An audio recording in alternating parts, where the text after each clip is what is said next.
15 November 2024 आता काठमांडूला एक बैठक झाली।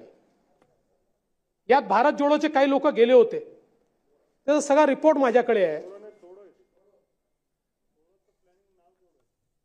We all resolved that we are going to do it in different phases, mainly Maharashtra and other BJP-led states. कशाच्या बद्दल? EVM च्या बद्दल. In the first phase, in addition to ideological struggle through electronic social media platform and print media, which is critical of ongoing political affairs of the party, is going on all across the country.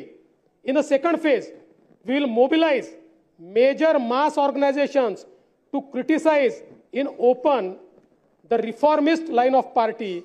It will help create bigger polarization between reform in status quo and revolution, and we will be going to raise national campaign to restart ballot paper and reunite against Maharashtra government. हे काठमांडूला ठरत आहे। एवढंच नाही आहे। आपण जरा मी तुम्हाला भूतकाळात नेतो। या भारत जोडोचे जे काही वेगवेगळे 180 संघटना आहे, ज्यांनी निवडणुकीच्या काळात भारत जोडो म्हणून कार्यक्रम घेतले, पत्रिका काढल्या, यातल्या जवळजवळ 40 संघटना अशा आहेत, 40 की ज्यांना फ्रंटल ऑर्गनायझेशन म्हणून त्या ठिकाणी नेम केलेला आहे। आणि मी नाही केलं। 2012 मध्ये स्वर्गीय गिरीश बापट साहेबांनी एक प्रश्न विचारला होता आणि त्यावेळी आर पाटील साहेब देशाचे गृहमंत्री होते, राज्याचे गृहमंत्री होते, आणि हा प्रश्न जो होता तो पुणे जिल्ह्यात झालेल्या नक्षलवादी प्रशिक्षण कार्यक्रमाच्या संदर्भात होता आणि बाळा नांदगावकर यांनी देखील त्याच्यावर आपली भूमिका मांडली होती।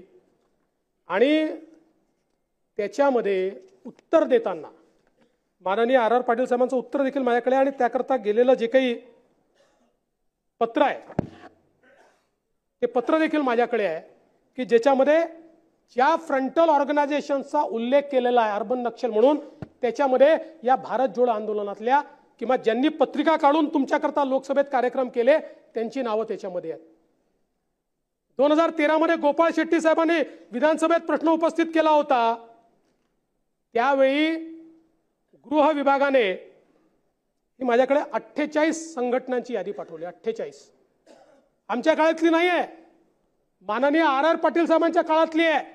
48 संघटनांची यादी ज्यांना फ्रंटल ऑर्गनायझेशन्स म्हणून या ठिकाणी नेम केलेला आहे।